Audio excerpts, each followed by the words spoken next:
on where you are. Good morning, good evening, good afternoon to everyone, depending on where you are around the globe. Welcome to the Pure Partners Virtual Ministry. We are your hosts, Elder Kim and Elder Maurice, along with our administrator, Elder Davida Shaw, and we are so honored to be here today to serve you. The word pure stands for prayer, understanding, reinforcement, and encouragement. And that's what we come to do every Sunday evening, 6 p.m. Central, 7 p.m. Eastern Standard Time. And so I'm so excited on today here at the Pure Partners. We minister according to the 5 areas of ministry, right? Spirit, soul, body, social, financial. So we deal with a little bit of everything. And so we are so excited on today to, our topic is igniting young entrepreneurs, right?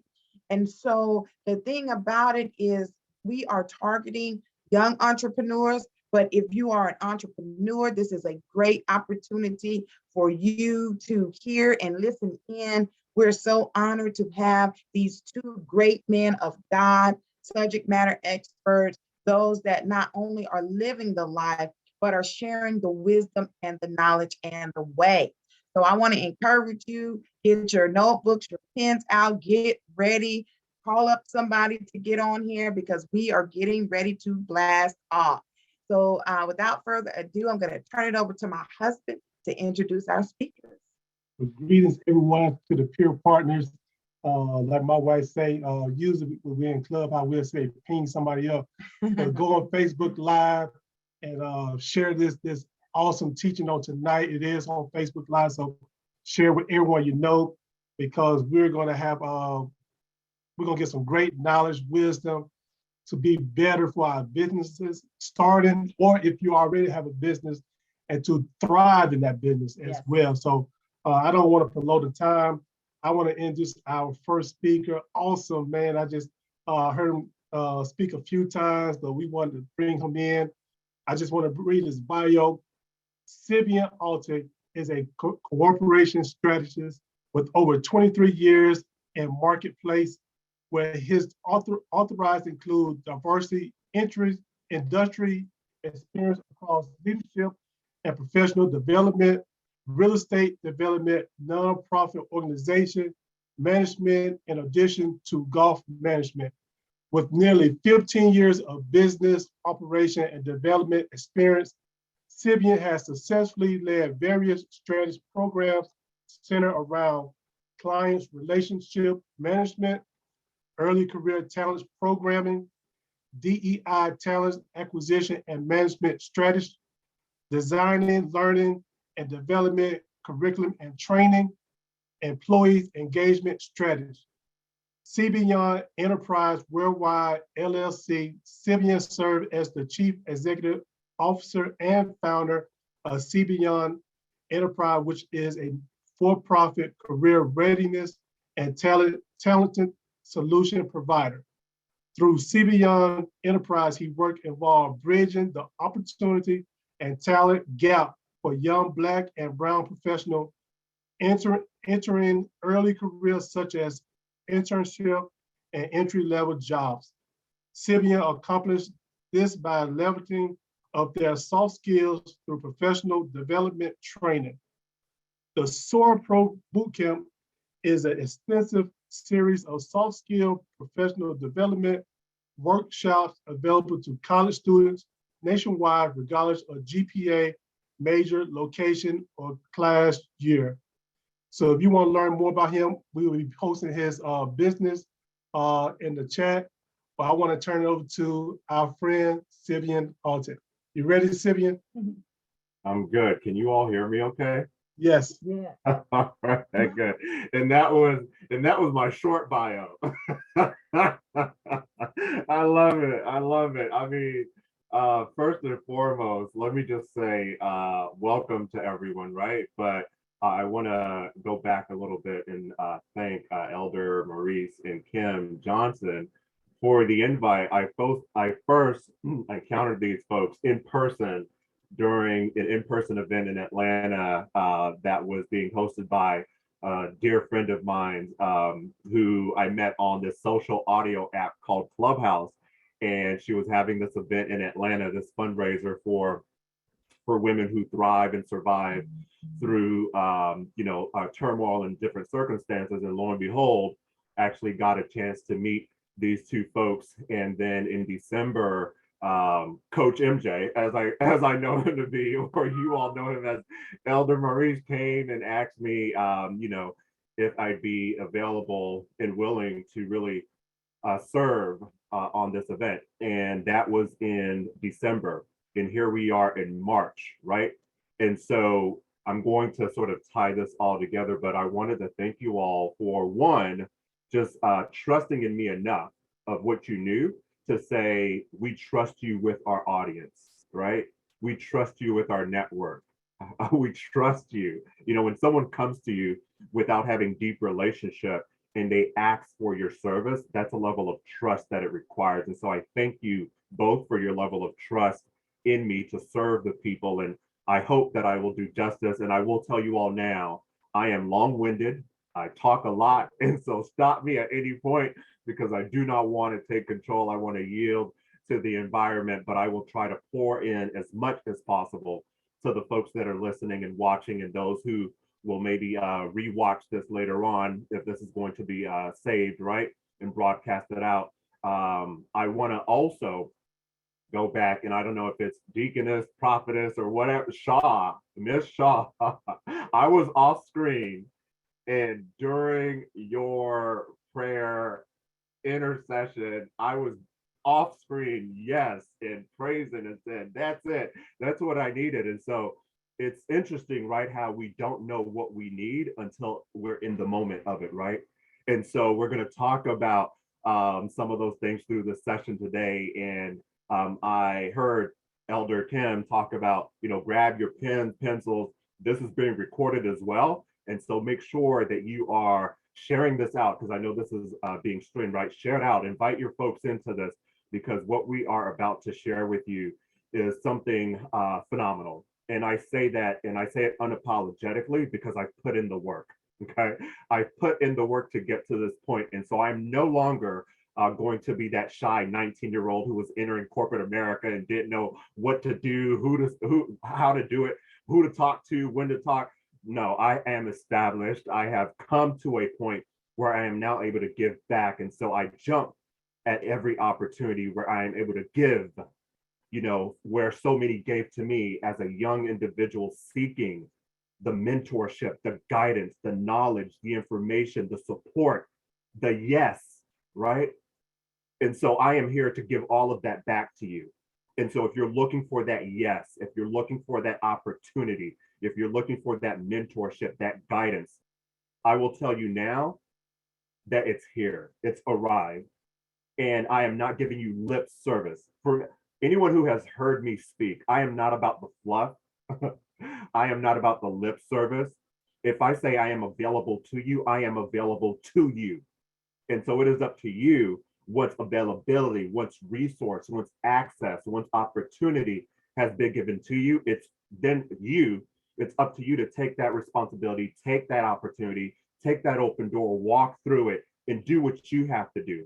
And so I know that there's another young man who's going to pour into you all, and we are both here to give of ourselves, and then you do it what you want, right? And so I was preparing for this, and not really a preparation guy. I go into prayer and I say, God, use me how you want. I'm a corporate strategist, and I'll give a little bit about my background, but I have a whole presentation deck and all of that. And I can go through the 1, 2, 3s, the ABCs and all of that. But I just told you that you have access to me. So if you want the nuts and bolts of how to start a business, what do you do first, A, B, C? If you want the steps, reach out to me.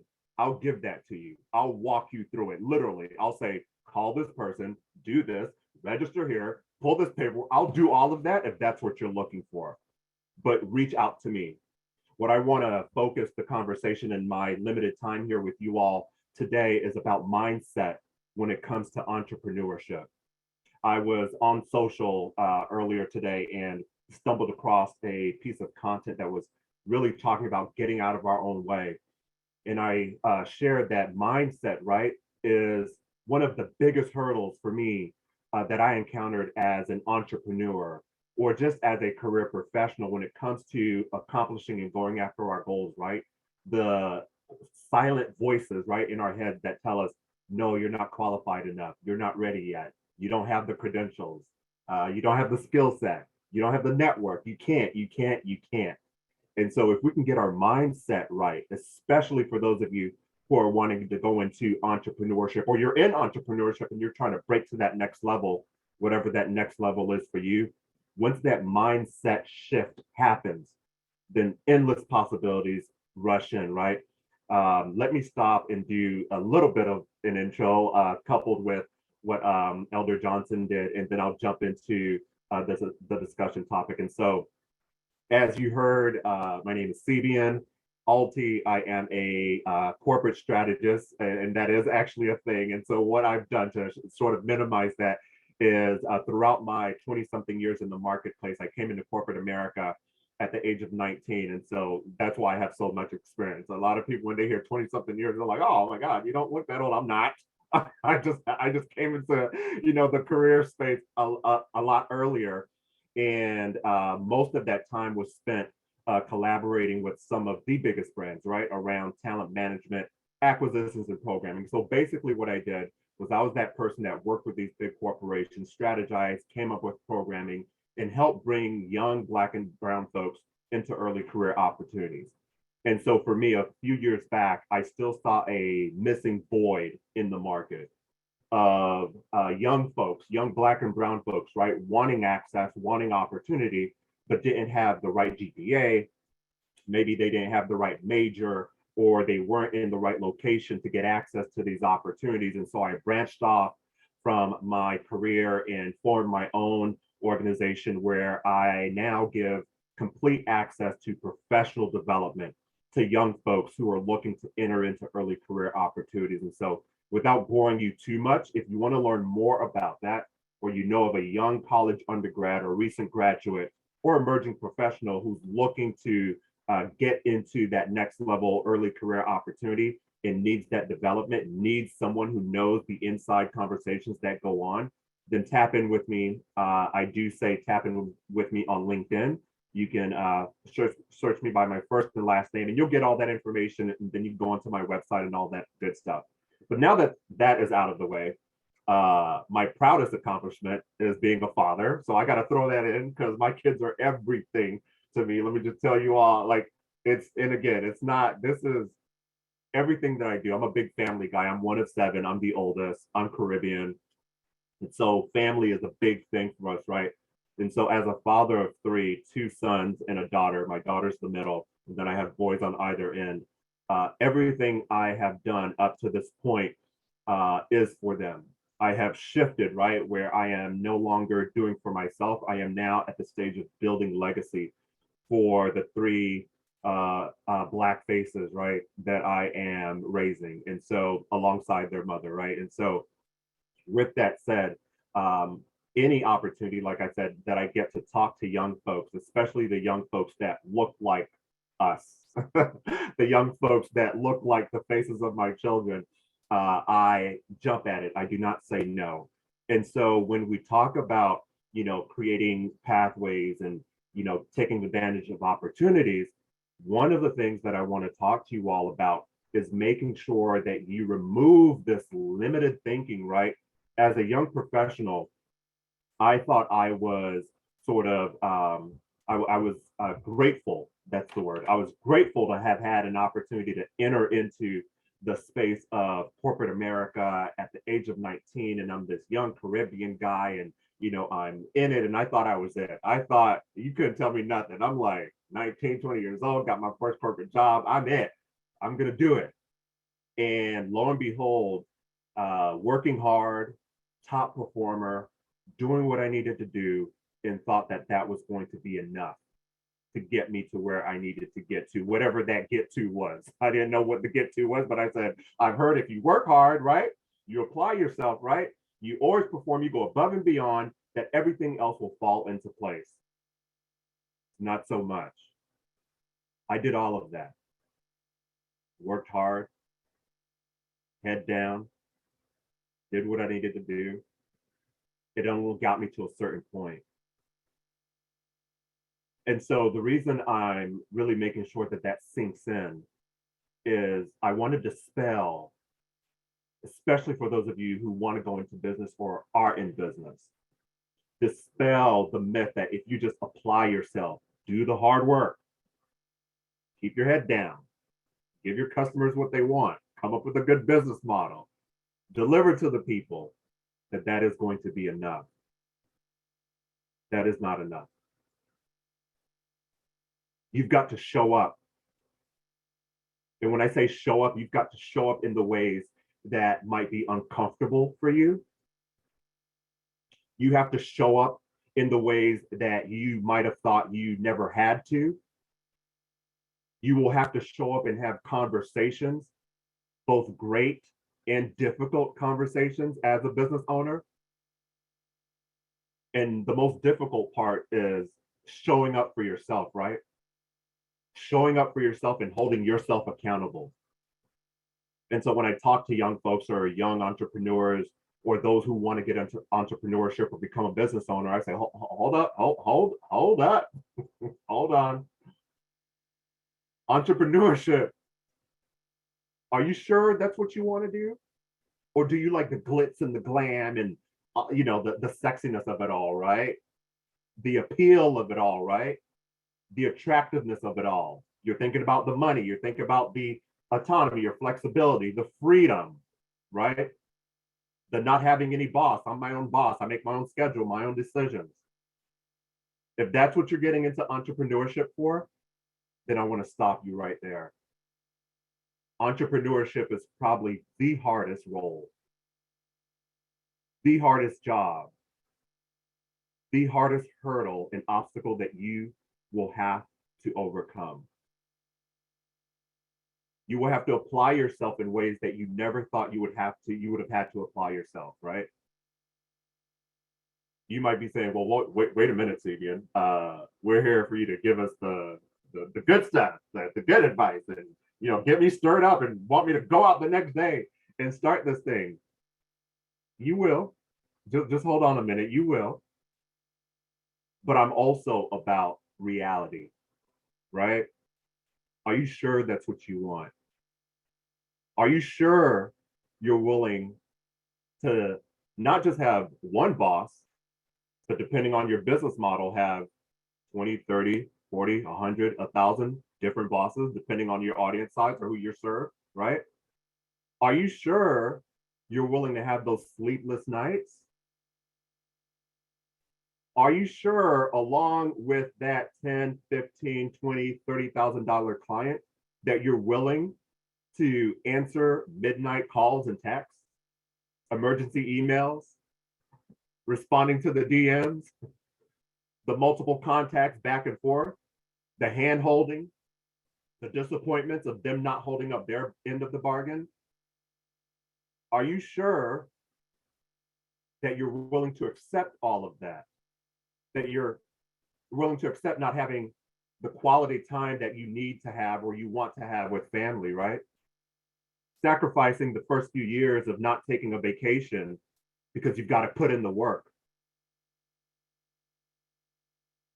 Sacrificing, right, the peace of mind when you have a stable paycheck coming in every 2 weeks from an employer. You have the health benefits and all of that stuff. Are you sure you're willing to sacrifice that? And if you are, what happens on the other side, right? And there is another side, right? There's another side to entrepreneurship, which is everybody thinks of the other side first. They think of all that other good stuff, the cars, the houses, the income, the flexibility, the freedom, the vacations, all of that stuff. That's the other side. But you've got to start here first. You've got to start with the commitment first. You've got to start with the sacrifice first. You've got to start with the ups and downs first. You've got to start with the self-motivation and accountability first. You've got to start with knowing that it's a journey, right? And not a sprint. You've got to start where you're at. You've got to start and avoid everything else that you see, right? Seeing the person who's already put in the work, who's showing you the other side. And the other side is what's attracting you. And so if you're willing to do that, if you're willing to start here to get to the other side, then yes, entrepreneurship is for you. Yes, you can reap the rewards of entrepreneurship. Yes, you can have those 4, 5, 6-figure clients, right? Yes, you can have that business model that's generating, right, that revenue while you sleep, right? Yes, you can take those vacations when you want. Yes, you can go out and buy that vehicle that you've always wanted. Yes, you can put that down payment on that home or buy your mother a home and retire her, right? Or your parents or whoever. Yes, there's a lot of yeses on that side. But you've got to be willing to face the ups and downs, the no's, the disappointments, the sleepless nights, as I said, that comes on this side. But if you can deal with that, getting to the other side will be so much more easier and worth it. And so what I will say and move on is, as I was listening and really getting ready to jump into the session, I was actually listening to a sermon by Sarah Jakes Roberts. And if you all want to listen to it, it was titled something influencer, to be an influencer, something like that. And I thought about that and I said, yeah, these, at this point, I never called myself, Elder Johnson, when he started intro, they mentioned, subject matter experts, right? And I never use the word expert referring to me because that means that I have reached the pinnacle of what it is that I am trying to reach. And so I'm always a student. And so I call myself an authority figure because I am an authority figure. I have established a level of knowledge and experience that gives me the opportunity to give back to others. And so when I was listening to the sermon by Sarah Jakes Roberts with One Church LA about influencers and really talking about it and relating it to different characters in the Bible, a couple things stood out with me that I wanted to share with you all.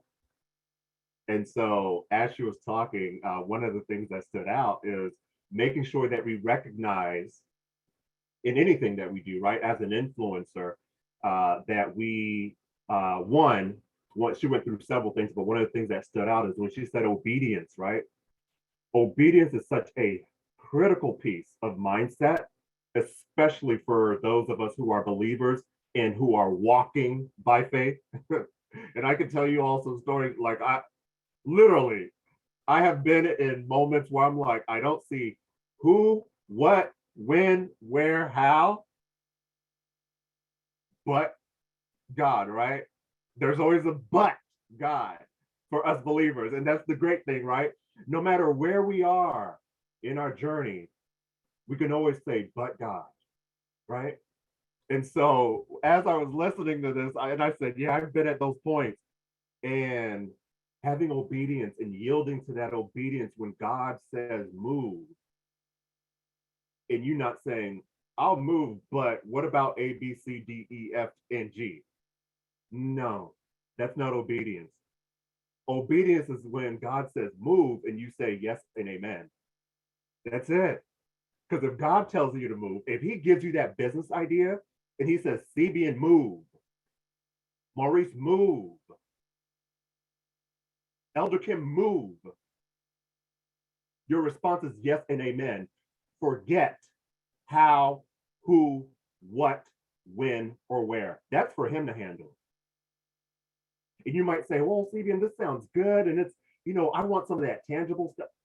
I already told you, if you want the tangible, the ABCs, reach out to me. I'm on LinkedIn. Say, hey, Cebien, I was on that conference. You said, and I will say, let's get on a call and let's walk it through. But I want to focus on the mindset because that, I don't care how much information I can give you, and you can talk to the elders. I can give you information all day. If the obedience, the mindset isn't there, it's all for naught. It's information. You're an information intaker. But if your mindset shifts and you have obedience to yield to the information, that produces action. And for me, that's what my purpose is here for in this conversation, is to get you to understand that once you receive this information, it is not by accident, right? It is purposeful. For those of you who are here right now, for those of you who are listening, watching, and rewatching, it is not by accident that you're in this place at this moment, in this environment, in this community, listening to these words and the individuals that are pouring into you. Why? Because there's a shift happening. Why? Because it is time. Why? Because God is moving you in a place of influence. Why? Because it is time for you to be obedient. Why? Because you are going to say yes and amen. Why? Because there are others, the others that are waiting for you. There are others waiting for your obedience. It's not about you. It's not about me. It's not about us. That's why whenever anything like this comes to me, I never question it. Yes, yes, and amen. And you do what else you want. Yes, and amen. And so when I came to God, before this session, and I have literally how I'm talking to you right now, this is how I converse with my God, my I am. This is how we chatted up like we're always like this about everything. And so I said, well, I have this whole presentation deck. Should I use that? And I said, no, God, order my words. Give me what you want me to give these people. I yield to you. So when God presents opportunities, right? Yes and amen. In being obedient and trusting that He will put you in front of people who you need to be put in front of. The people who need to hear you will hear you. Folks who, the ones that you need to pour into, you will pour into. And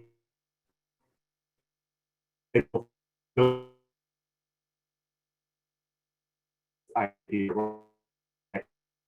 concept where you're in already in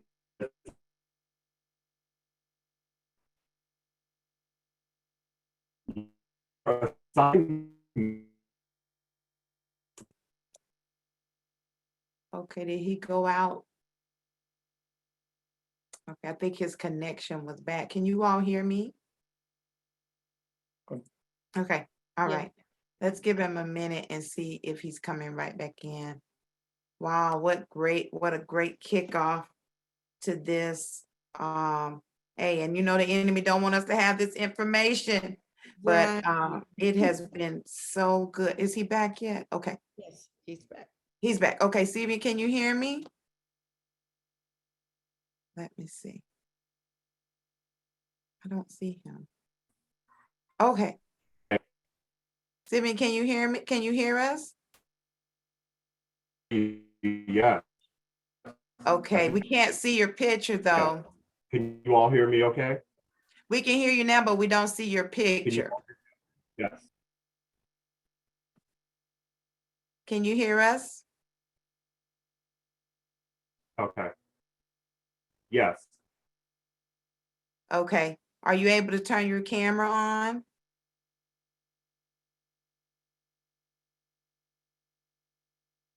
Okay, he All went right, back he out, must but have to go back out. Okay. we're gonna give it a few minutes for him to come back in. And like you said, he's been dropping some great wisdom and knowledge, not just for the young people, but for us all Mhm. that we can take part of. So like I said, we'll give him a couple minutes to come back in. And it definitely starts with your mindset. Yes. Like he said, entrepreneur. And I'm I'm excited to hear what the rest he has to say, as well as McArthur Glaze, because it really does start with the mindset. And so, all right, he's back. I'm back. Look at that. Yay! Okay. You know what? When you're in a place, right, of obedience, there will be disruptors that come along and try to distract you, but you've got to be disciplined enough, right, to jump right back in and pick up where you left off and keep it moving. So that's what we're going to do. And so as I sort of wrap up, right, because there's another young man who I know is going to come in here and probably kill it, right, give you all everything else that you need.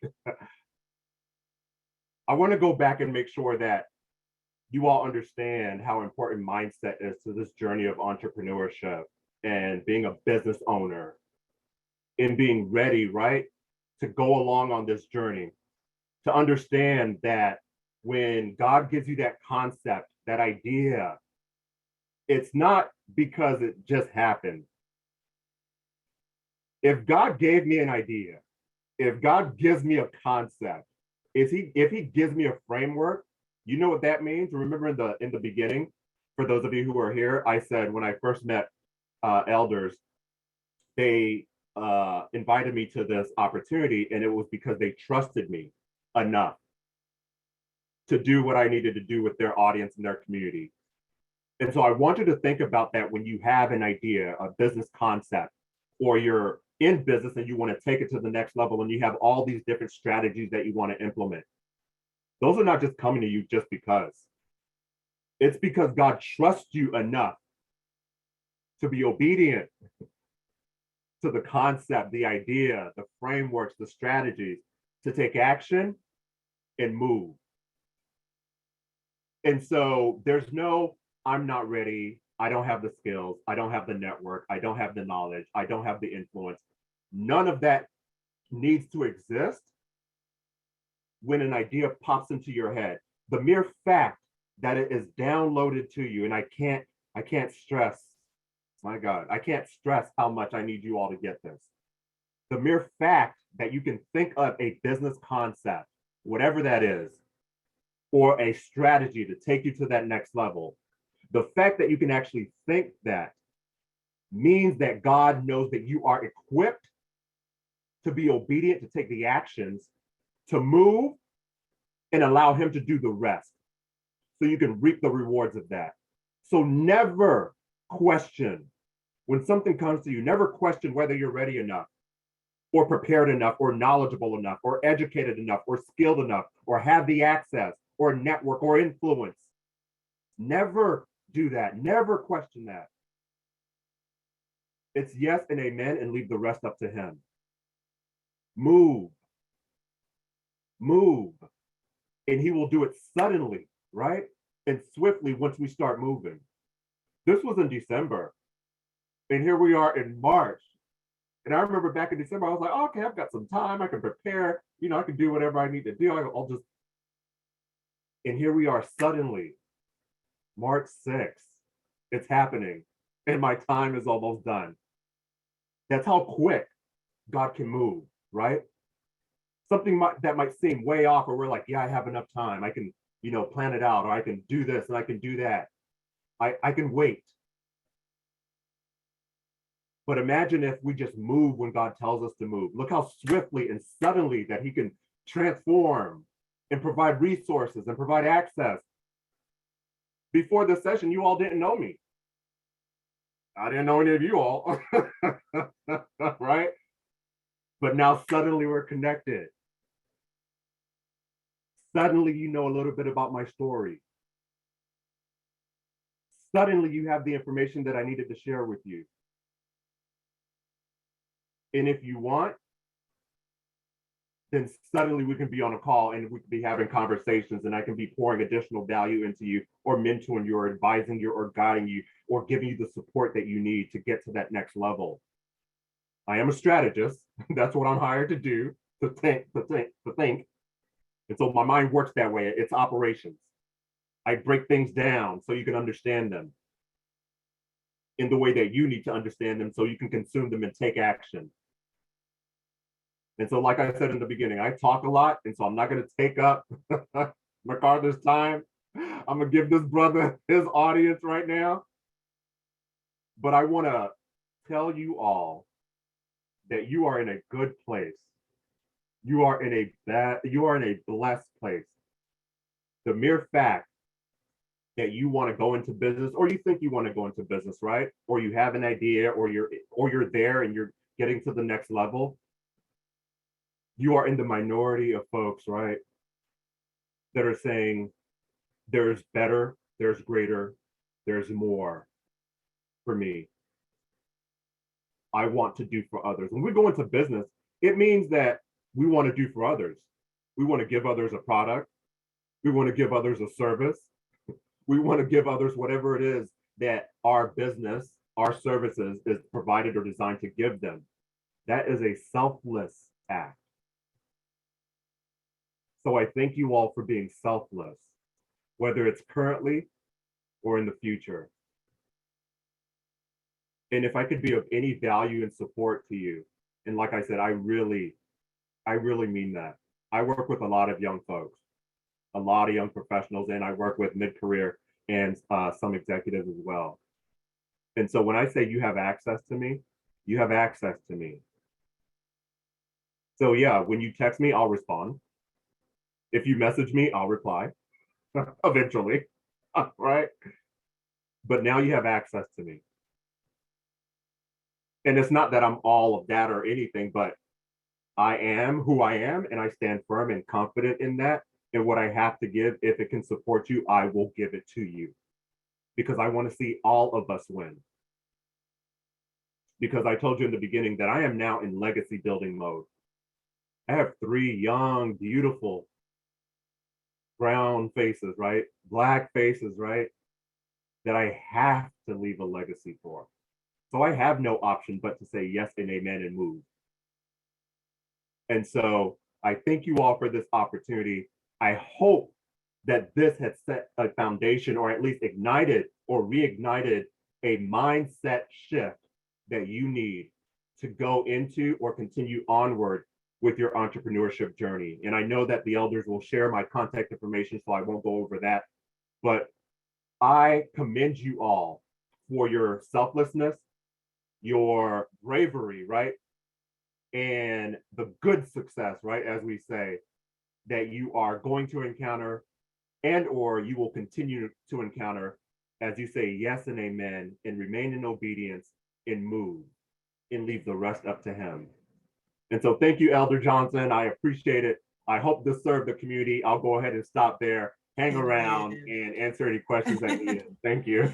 Amen. Thank you so much, Cebien. Look, y'all give God some praise. I'm excited.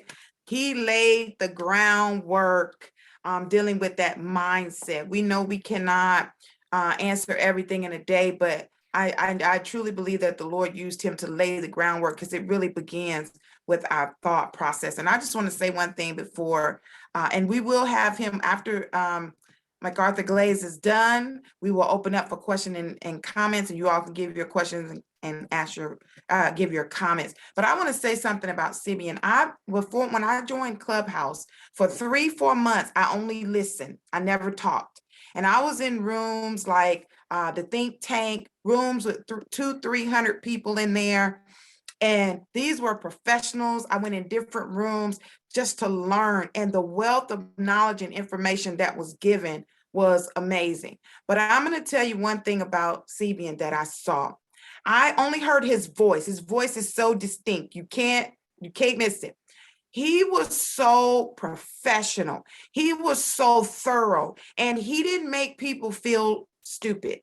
It didn't matter the question. I have seen people come in talking business that is like they didn't do their homework, whatever. He never belittled anyone, but he stood out because he made it personal, like he knew you. I mean, he made you feel personal and welcome. And I'm telling you that hundreds of people seek after his knowledge and wisdom. And all glory be to God, but we thank God for him being here on today. I just wanted to give that personal testimony of this man, that I've seen him give his gift away. I've seen him, and I just thank you so much. We're so honored for you to be here, and so please hold fast. And at the end, I know there may be some questions and more, but I'm so excited for the next man of God to come. We have 2 great men that God is using powerfully in 2 different ways. So without further ado, I'm going to turn it over to my husband to introduce our next speaker.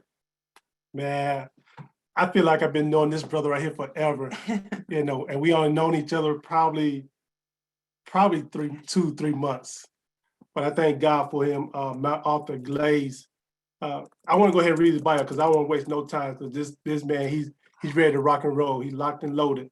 McArthur Glaze, inspirational speaker, life coach, mentor, a native from South Base, Florida. He grew up without either biological parents.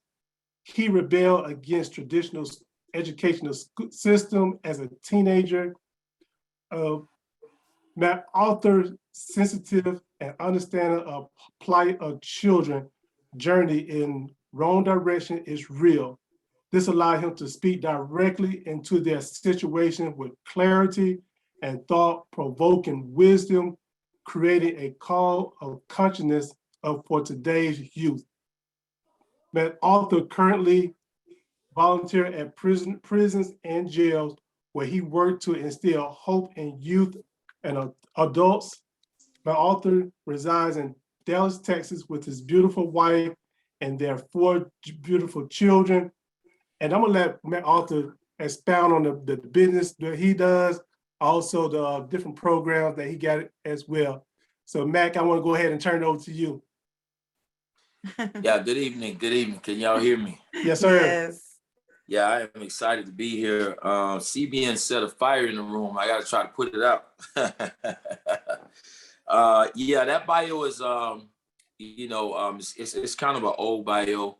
And I apologize for that because I haven't had time. When I changed phones, I lost my bio. I had 2 bios in there and I haven't had time to just rewrite them. But most of that is accurate. I currently still work with children in the Dallas area. I am from South Bay, Florida. It's in Palm Beach County. And I've been in Dallas about 10 years now. I've been in business pretty much all of my life. All I know is entrepreneurship. It's just something about working for people, having my freedom. It's just something about having my own freedom that I'm attracted to. So I want to thank the Johnsons, Elder Kim, and my husband for having me here, and thank Brother Cebien for the awesome groundwork, because actually I was going to talk about mindset, because that is the first part of an entrepreneur. I mean, it starts with your mind. So he's already laid that out, so I don't even have to touch that. And I want to thank my sister Shauna Wells for being here, and my boy Curtis, that's always supporting me. I don't take it for granted. So I want to thank both of them for being in the room tonight. So I'm going to talk briefly about, and I wrote a lot of notes down from Cebien. He talked about mindset. He talked about how hard entrepreneurship was. Then he talked about the sacrifices. Are you willing to make the sacrifices? Are you willing to be obedient to God's voice? That was a really, really good one right there, Cebien. And then he talked about the framework and the strategy to take action. Another thing that Cebien talked about. I like that as well. And then he said the ultimate thing, that God knows that you're equipped. He knows that you're equipped. I like that. So I was taking notes while my head was down. That's what I was doing. So I'm going to talk briefly. I won't be long. I'm going to talk briefly about purpose and the rhythm of entrepreneurship. And the reason why I want to talk about purpose, because when you think about entrepreneurship, people think about money. That's the first thing that comes to people's mind, money. And most people go into entrepreneurship because they're broke. And I'm going to tell you tonight that you're going to hear some things that's probably going to challenge your theology. It's going to challenge the way you think. Because if you go into entrepreneurship just to get money and because you're broke, you're already lost.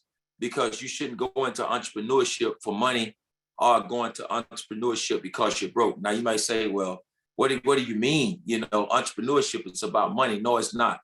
God has called certain people to the marketplace.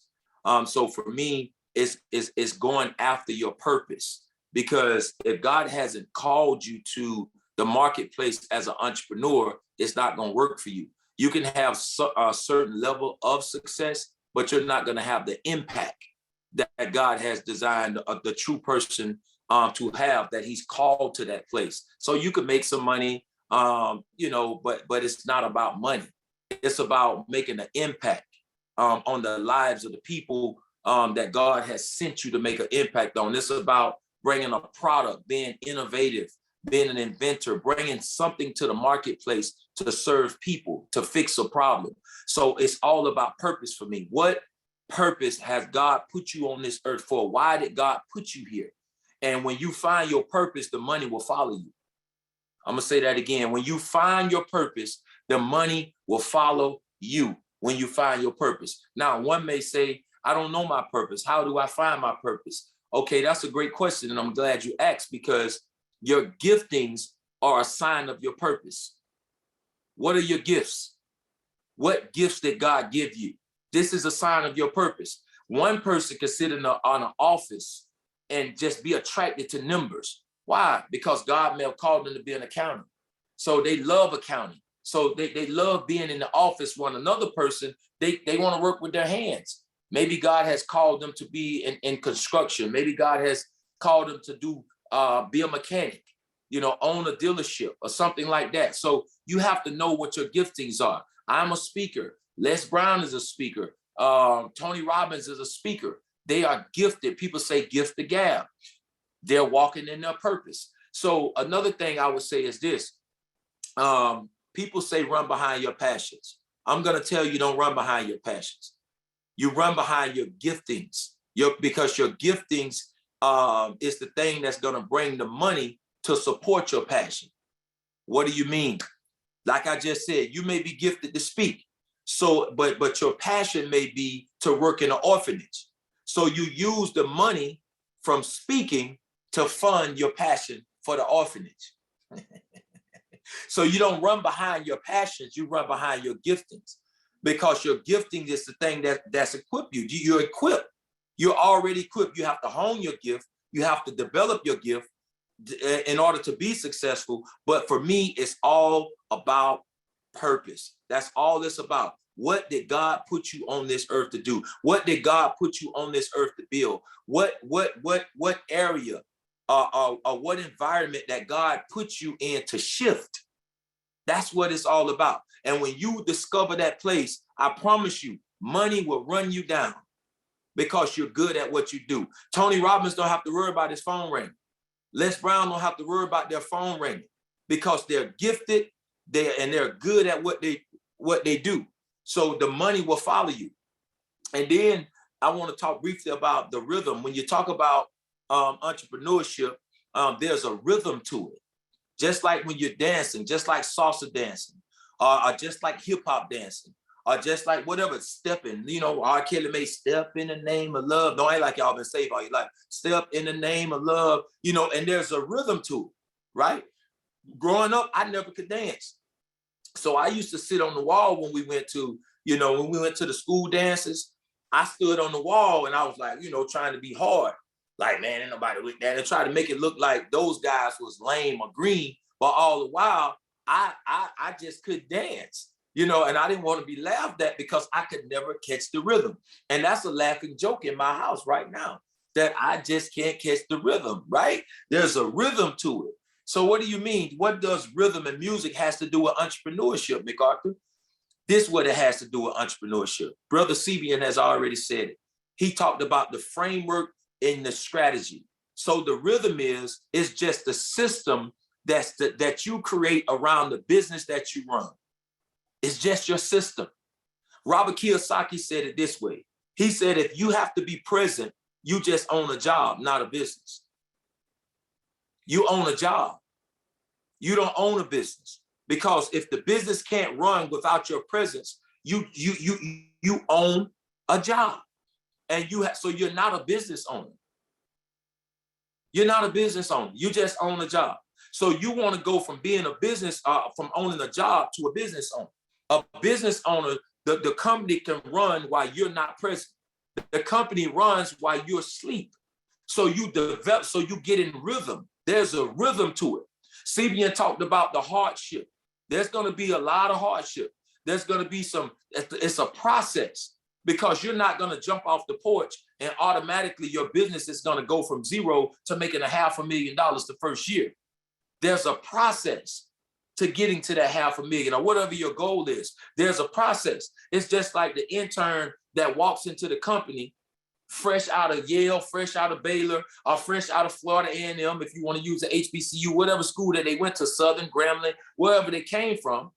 And then they walk into the company and they want to be the COO the first week. It don't work like that. You can't skip over all the people that's been there for 15, 20, and 30 years. You have to go through the process and you have to work your way up the ladder. You have to come to the company and show the company that you're an asset and not a liability. And when you show the company that you're an asset, then you move up the ladder.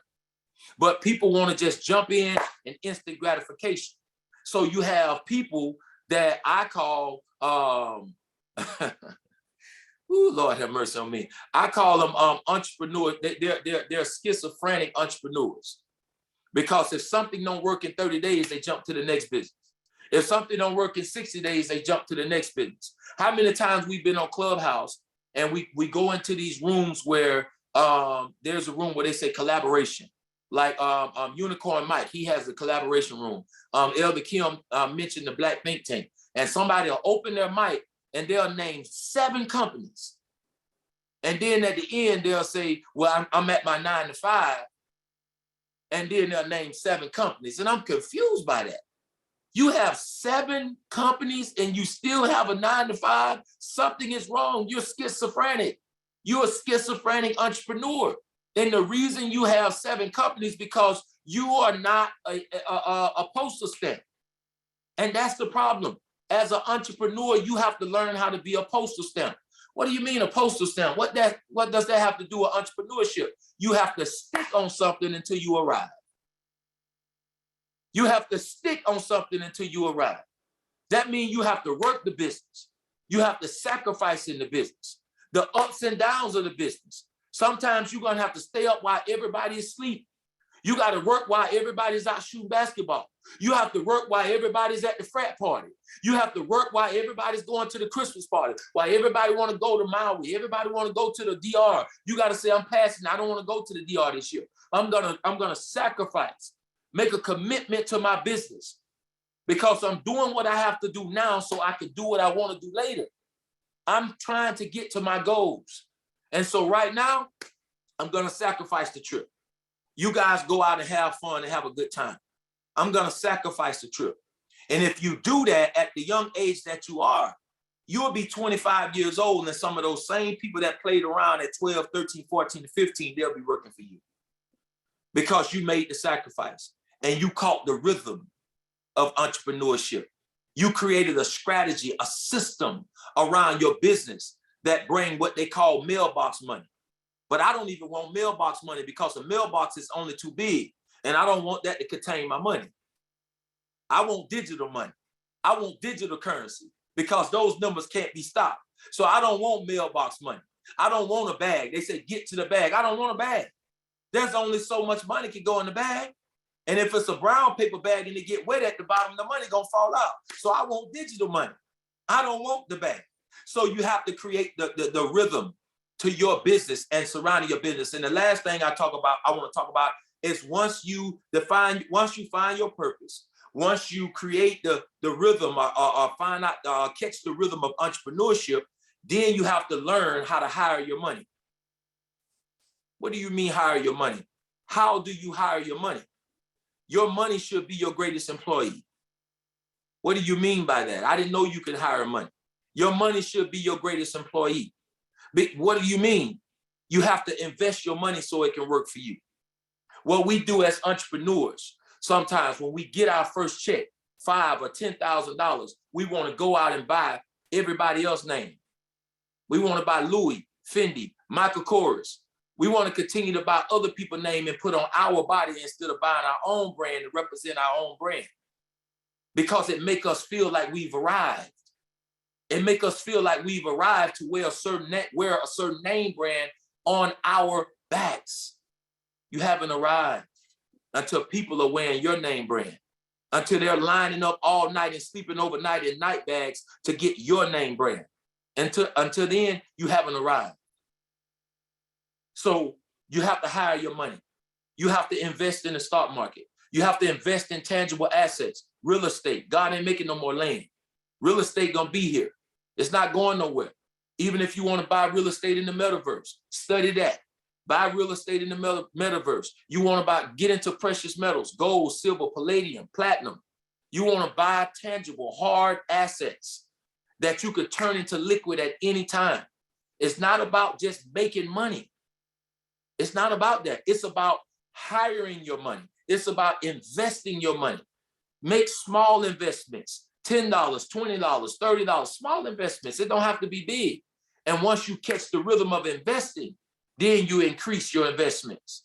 You go to $500, and you invest $1,000, then you invest $10,000, till you can invest $50,000, $75,000, $100,000 to create that residual income. And then you take the trip to DR. Then you go and buy the boat. Then you go and buy the cars. Not while you're living in an apartment though. After you buy your house, after you settle your family, after you own the property, after you own it.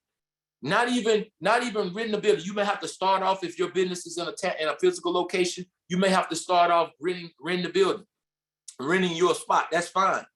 But as you rent the spot, seek to own a spot. Seek to own a spot. It's so many ways. And then as you build your own plaza or buy your own plaza, you could take the corner and then you can rent out the rest of the offices, and they will pay for the mortgage. They'll pay the mortgage on your building. It's just so many avenues to entrepreneurship and ownership. And the last thing I'm gonna say, and I'm gonna park my Maserati right here, is the picture behind me is a young man that we're working with. Myself, Shauna Wells, and Brother Curtis that's on here, and some more people that's on the team. I don't know who all on here. I can't see some of the pictures. But that's a young man. He's 7 years old. His name is Kristen, and he has he sells lemonade. And we just opened his Shopify store. This year, he was a recipient of our scholarship. We have a club on Clubhouse called Champion League. And in Champion League, we work with kids in e-commerce. We help kids open e-commerce stores. And this year, we plan on open 50 stores. Next year, we plan on open 75. And year 3, we're going to open 100 stores. Now, somebody may say, that's a lot of stores, but we can do it. I know we can do it. I know we can do it. If we continue to push forward, we can accomplish our mission. McArthur Glaze, why are you opening all these e-com stores for kids? Because true generational wealth is in ownership. It's not what you leave your kids, it's what you leave in your children. The problem is we don't own anything. We rent everything. Everybody have the rental center truck driving up to their houses in the inner city. We got to stop that. We got to fire the rental center people. We got to shut it down because we're paying 200% in interest. That will kill you every time, and it will keep you in poverty. So we got to get rid of the rental centers, and we have to own our own destiny. We have to own our time. So this is why we're doing this, because we want to teach kids principles to stand on. We want to make an investment in these children. So by the time they're 20, 21, 22, and 23, they can have something to withdraw from because we have made the investment as adults. Now, I know I said a lot. I'm like Brother Cebien, I can continue to say a lot on this topic of entrepreneurship and business. This is my zone. This is my lane. I love entrepreneurship. I own 3 companies. I own a transportation business, which is logistics. I own a consulting service, and I own an investment group. Everything that my investment company owns is my legacy. It's for my wife and my children.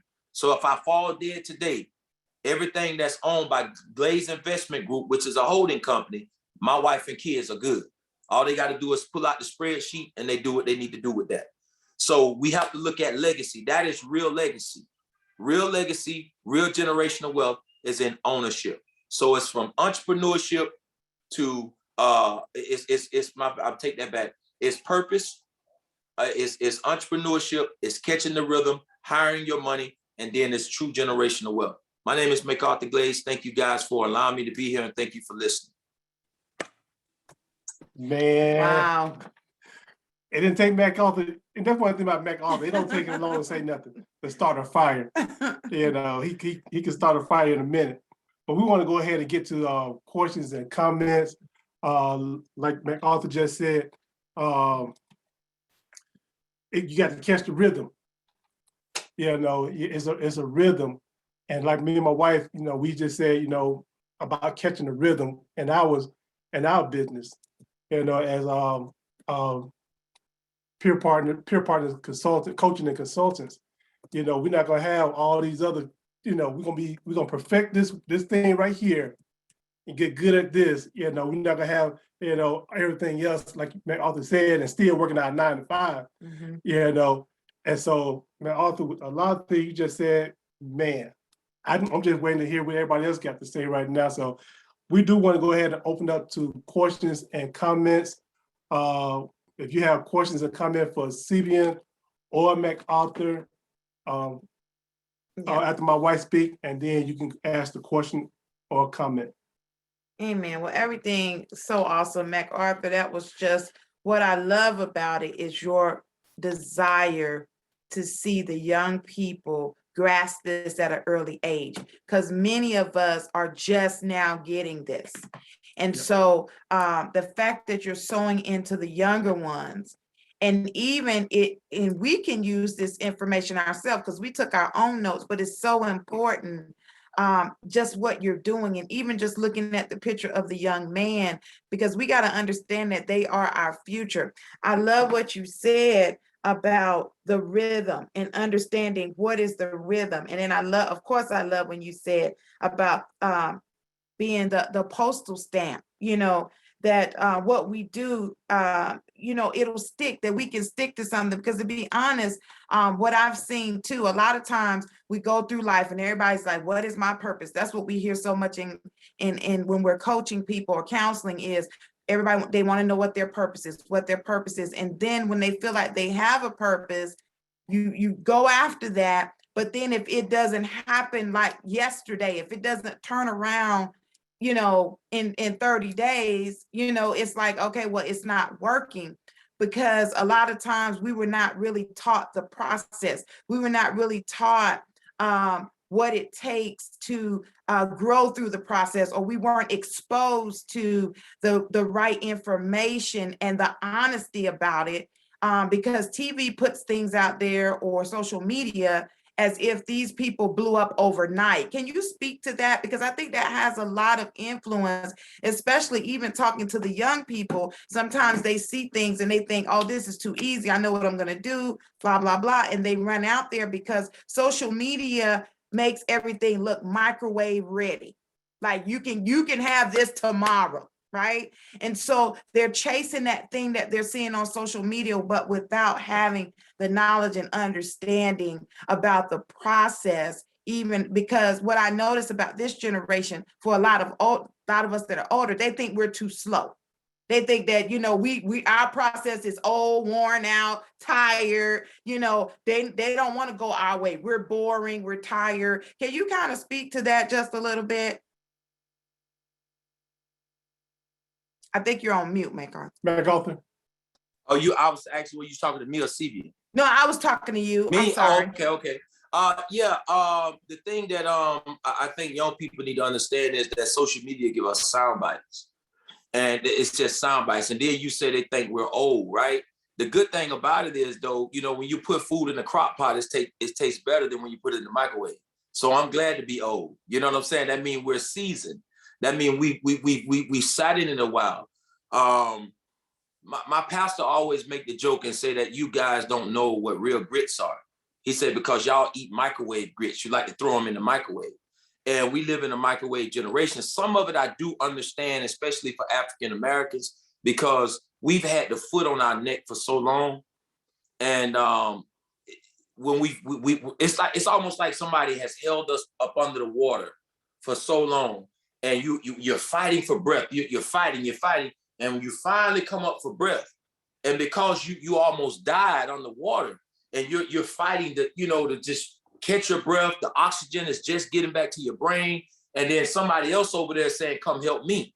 It's like, no, man, I can't come help you right now. I'm still trying to, get through this trauma that I just experienced. So I think because of the trauma, because of the racism, because of the lack of education, the lack of everything, the lack of resources, when we see gold, a nice car, a nice house, when we see this, we're so attracted to it because we just didn't have it. We just didn't have it. We never had it.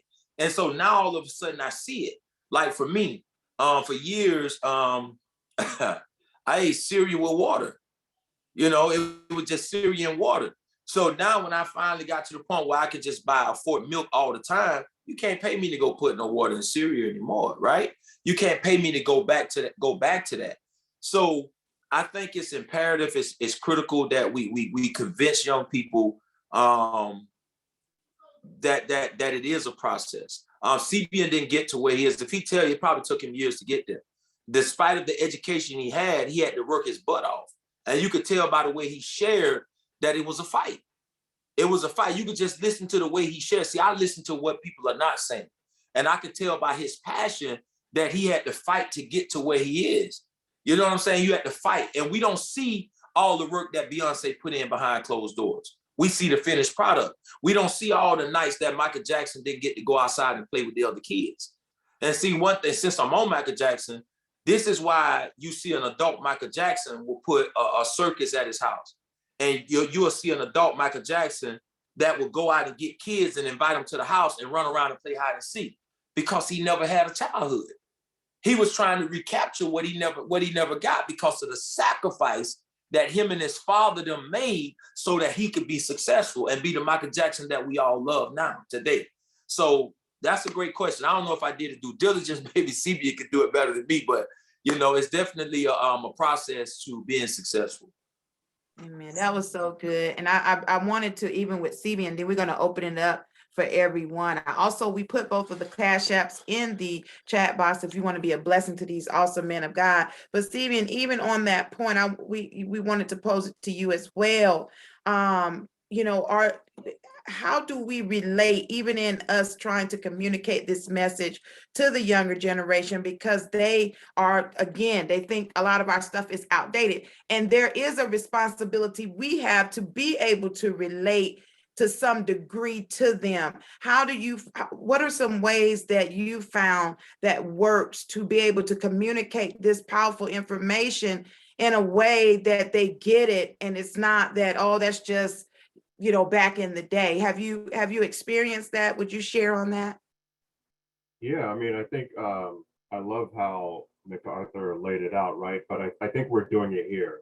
That there's no magic recipe or pill or whatever it is. We're not in the Matrix, right? There's no red or blue pill. It is what it is. And so I think we're having the conversation and putting out the facts and reality, having a reality check.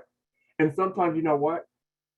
It doesn't hurt to let them go about their own mechanisms, right? And let them see that, oh, okay, let me fail, stumble, trip, fall, and then go back and take my time and do how I needed to do it in the first place. Sometimes that needs to happen because that's part of it. That's actually part of the journey of entrepreneurship. Fast tracking, moving ahead, moving forward, wanting to get to the other side and stumbling, hitting those roadblocks and all of that other stuff that comes along. But that's why the McArthurs of the world, the Elder Johnsons of the world, the Cebiens of the world exist, right? So if you run into those roadblocks, right, if you hit those barriers, then you can fall back and go back to us, come to these individuals, right, for that mentorship and that guidance and that reality check and say, okay, now that you've tried it your way, let me go ahead and show you how to do it this way so you can avoid all the mistakes and pitfalls and hurdles and barriers that I encountered. Because that's why we're having these conversations, is so that we can help you all, help the folks listening to this and rewatching this, avoid some of the hurdles and pitfalls. And so I'll go back and say, when I say reach out to me or we make ourselves available, it's not, again, lip service. You don't know how many times I work with thousands of young folks. And I can tell you how many young folks, when I say, reach out to me, you're going on this interview or you're doing this or you're doing that, or even, seasoned individuals, how many of them say, I'll go at it myself first. Let me try it first. When you have an individual like the McArthurs, right, who's I've been there, done that, own 3 businesses, we have this 3-year plan helping hundreds, right? But yet when he says, let me help your young person get their Shopify store set up, let me help them, get the marketing, the branding, the support and all that behind them. He says that, and then you're like, I can figure that out. Let me go ahead and do that first. And then you spend months, maybe a year, doing what he could probably do in a couple days. And so sometimes it needs to happen. We need to let them go on their own path. But it's conversations like this, I think in its simplest form, of saying, here's where I am, but here's how I got to there, and here's what you can avoid if you follow these steps. Now, is it a guarantee? No, but it lessens the blow and makes the road a bit smoother. And so that's what I would say. Hopefully that answered the question. I'll go ahead and give you all back the space. But the other thing that I want to say before I do, McArthur says, I hope you all picked up on what he said when we was talking about purpose and passions, right? Because so many of us run after passions. And if you heard him, what he said was craft, right? And hone in on your giftings. Because all of us become passionate about multiple things multiple times a day, right? But we can't chase after all of those, right? But it's those giftings, right? Those giftings that make us unique, right? That's why at the beginning, when I introduced myself, I was firm and confident in it because I know there's only one Cebien. Even if I was an identical twin, it would only be me, because only I am designed to do what I do, how I do it, the way I do it, and deliver it in the way that I deliver it to folks. And that's a gift that I've honed, that I've concentrated on, not a passion. Passion is behind it, but it's the gift and the skill that I've refined. And so I hope that you all caught that gem and that nugget that he gave, is not to chase our passions, because we will have multiple passions every single day. It's those giftings, those things that people always compliment you on and say, you know what, you're really good at this, or you do this very well. When you keep hearing that over and over, that's not passion. That's a gift. And so listen to those giftings and hone in on that. I just want to throw that in because I really appreciated that share from him. I'll go ahead and give you all back the space. Wow, That's that's so awesome. good, so good. All Man. right, any other? But while we get ready to open up for question and comment, McArthur did put his information in on how to contact him by email or through Clubhouse.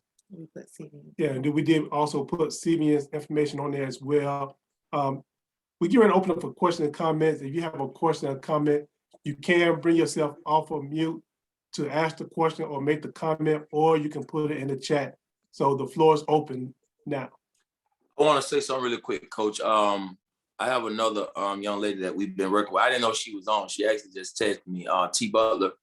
Her daughter owns Lippy's lip gloss. Yeah. She's 15 years old. Yeah, that's her mom, T. Butler. I don't know if her daughter's there either, but she is another person that we're working with. She's an amazing young lady. Her store is being built as well right now. So we do this stuff for real, man. We're serious about the work we're doing.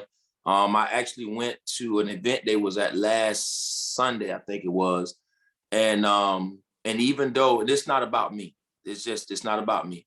But even though they won the scholarship and we're helping them build their store and all of that good stuff, I still purchase lip gloss. I don't even wear lip gloss, but I purchased it for my daughter to show them how much that I support them and what she's doing with her daughter. So I just want to shout them out. I didn't know she was on. She just texted me. So she's on as well. So thank you guys. Yeah. Hey, man, I remember that was a few series ago when y'all presented her the scholarship, and I tell you, her daughter spoke so well about the business that she had at 15 years old.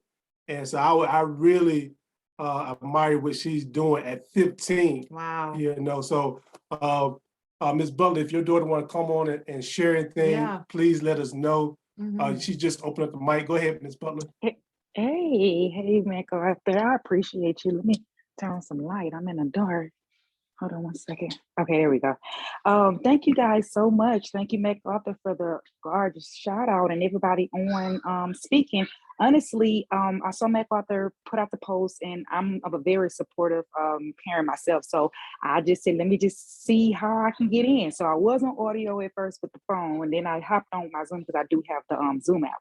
So thank you, MacArthur, for putting this out here, because I love just hearing, I love gaining all type of knowledge, either if I can get it and I can pass it down to my baby girl, or if it just be me for myself.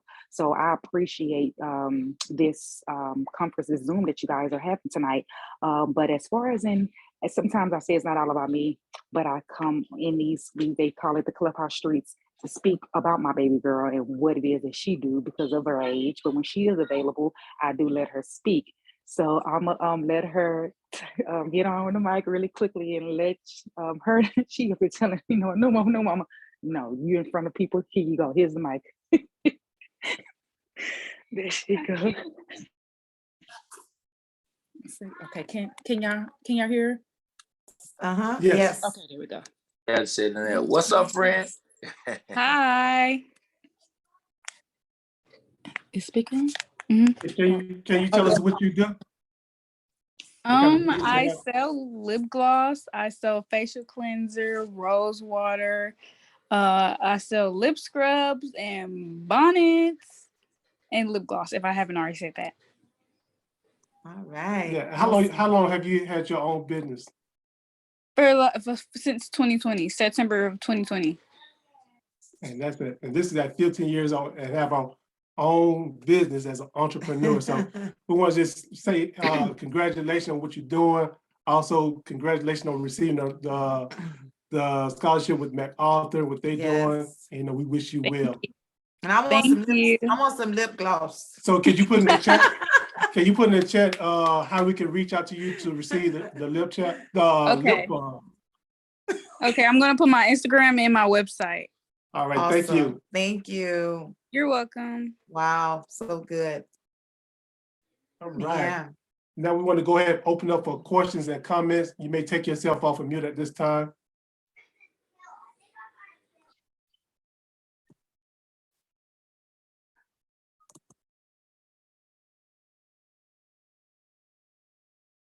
All right. Anybody, questions, comments?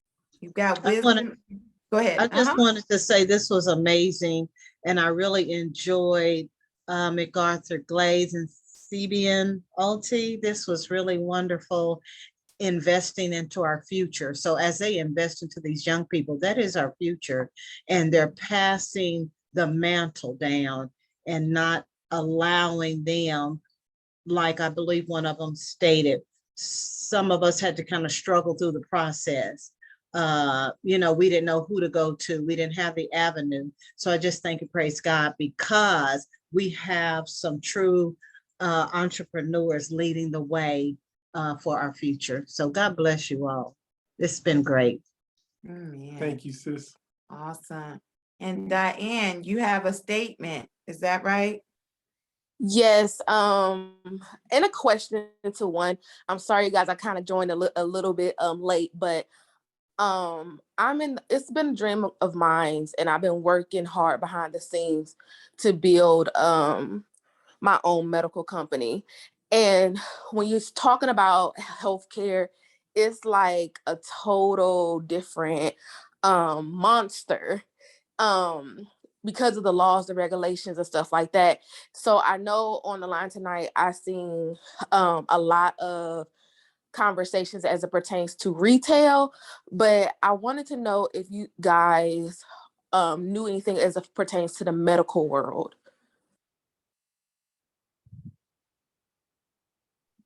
So Diane, what you can do is reach out to me. I have a contact that I can refer you to. That will give you some information depending on what you're trying to do in the medical industry. So I put my email in the chat. So if you want to send me an email and just remind me, I'll send you some information, then you can reach out and make contact. Okay, thank you so much. Because one thing I do know is when we're entering into the medical, just me alone, just reviewing the laws and regulations, it's just, I'm like, oh my gosh, it can be very suffocating. So, and finding people that have connects in that arena can be hard as well. So thank you guys so much. Amen. I got a question for her. Sure. You say medical, could you tell us exactly what part of medical you're trying to get into, if I may ask? Yes, I'm a nurse, so I wanted to enter into it. With my business is going to be like a broad of things as far as teaching, as well as I wanted my own agency in home care. I'm in Clarksville, Tennessee, so the being in the South, the options for families as far as agency wise is not a lot in this because we're not in the city. So that was pretty much the area that I'm working on getting into. Okay. All right. Okay. Yeah. I just wanted to be clear. Yeah, I think Cebien has a contact. I think you should reach out to that. I was thinking maybe something else, but I appreciate you letting me know that. Yes. Oh, as well as education, because I'm also going to be teaching CPR as well as NCLEX review classes for nurses as well. Okay. You're CPR certified, right? Yes. Right. And But so right now, you don't teach no CPR classes right now? no, there's a certain type of licensure I need to get as well to be able to teach it. But right now I'm going through that process. But I am CPR certified because I'm a nurse, so I have to be in order to practice in my field. Right. You ever thought about government contracting? It has been brought up to me about it, but I didn't know how that necessarily went about, or where to start to look as it pertains to get into that. All right, send me an email to ask you to connect with Cebien. Cebien, I have somebody for you in that space. I'm thinking about somebody right now. They're masters in that space, and I'll connect you with her. Okay. All right. Amen. Is anyone else? All right, Diane, put Clarksville on the move, okay? That's what we all here in Clarksville. So put us on the move, Diane. Yes, sir. I got a question. Yeah. I would say to any of the speakers, what would you tell your younger self?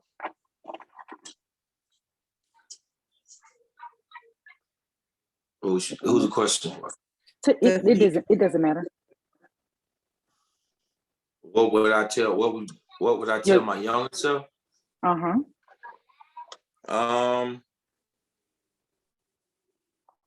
I think I would tell my younger self to be more, to be more humble, and to be more teachable, and to be teachable and be humble. Because when I was younger, I was very arrogant, and I was arrogant because of the rejection that I felt in my life. I was arrogant because I was insecure. Let me just say it that way. I'm a very transparent person, so I was very insecure. So my arrogance, I used arrogance and money to hide the insecurity because of the rejection and the pain and the not liking of myself at times. So I would definitely tell my younger self to be humble and to be teachable. Because if you're not teachable, I don't care how skillful you are. If you're not teachable, you're not going to go anywhere because people won't deal with you. So you could be, have all the giftings in the world, but nobody has ever been successful alone. You need a team. You need to follow somebody. So that's what I would tell me. I appreciate that, McArthur. Have anybody told you, McArthur, your calling is to be a motivating coach or a speaker or? Who, me? Yeah, you. I am. Oh, you I am. are. Well, Listen. Well, I appreciate that encouragement, but one of my ultimate goals is to be a rural speaker. So I'm still working on it. I have a little ways to go. I have, some areas I need to work on in my own life. But that is the ultimate goal. My consulting business, McArthur Glaze LLC, that's what that is based on. I train, I speak. I love to speak. I get excited. I'm like Cebien. I get excited about this stuff. I can sit on here for 4 hours and talk. When it's something like this that I'm excited about, I could sit here all night. So I appreciate that compliment, but that's definitely the lane that I'm heading towards, though. All right, Cebien? Yeah, I was just gonna jump in and say, if I had to, and the reason I help young folks is because I remember what it was like being so young and being ambitious and wanting to accomplish so much so quick. I would tell my younger self that, in no cap, no fluff, that I am enough. Because throughout my journey, I was always doubting whether I had the right skills, whether I belonged in the spaces that I was actually in. I'm in the space and I'm like, do I belong here? In spaces that I was actually in as a young Black male, right? And so my younger self, I would say, you're enough. You're good. You don't need the fancy letters behind your name. I can tell you, I do not have the best or brightest education. I do not come from a well-to-do family. Had a good upbringing, right? Because my parents are dedicated and they're the best parents, but I don't come from privilege. And with that, when you go into spaces where privilege exists, even in those spaces that you're in, you doubt yourself and you question. And so I can name individuals and influencers and executives, and you'd be like, wow.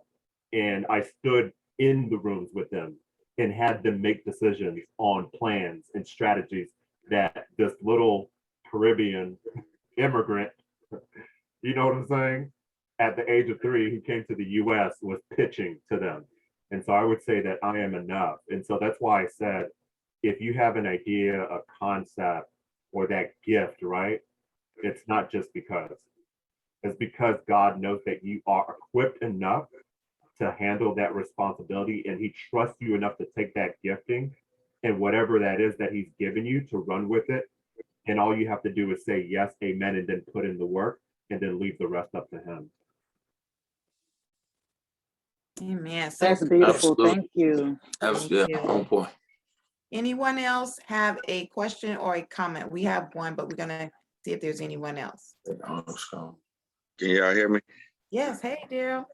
Hey, how we doing? I enjoyed both speakers tonight. I had a question as far as so I had a locksmith business for probably about 4 years. I'm a hands-on person, so it won't ever be retail or lip gloss or anything like that. If I have a business, it's gonna do something with making something, building something, or whatever. But anyway, I was a locksmith about 4 years, 3 to 4 years, and I was enjoying it and I was loving life. But it was a side business to my regular job, and I pretty much got shut down by the state of Tennessee because doing it on the side, I was only making probably like $900 to $1,200 a year.